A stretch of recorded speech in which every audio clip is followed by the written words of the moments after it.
So here's something to consider.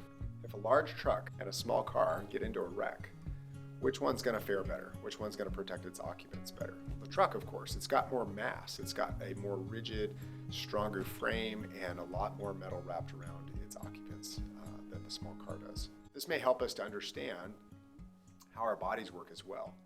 Typically, a stronger, more dense bone is going to withstand a break. Typically, a stronger, more well-conditioned muscle is going to attenuate or distribute or disperse forces across it much better than a muscle that's weaker or deconditioned. So there are a lot of work settings out there, police officers, firefighters, soldiers, lifeguards, factory workers, where if somebody wants to work in one of those fields, they have to pass a rigorous physical exam because they have to be able to do their job, and they have to be able to do it without getting hurt.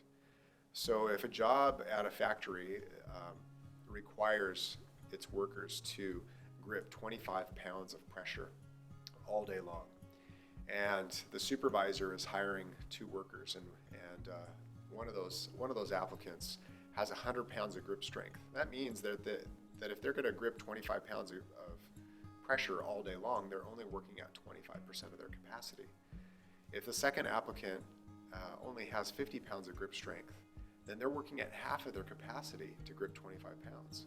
And if they're doing that all day long, chances are they're not going to last quite as long as the stronger applicant will last. And so for the benefit of that applicant and for the employer's interests, they're going to want to hire the one that's stronger.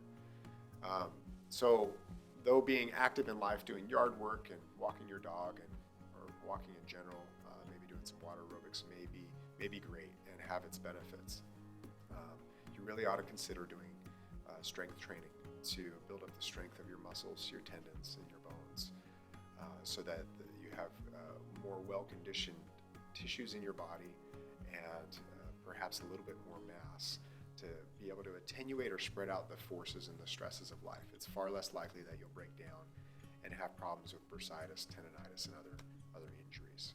Just a tip from Mission Physical Therapy.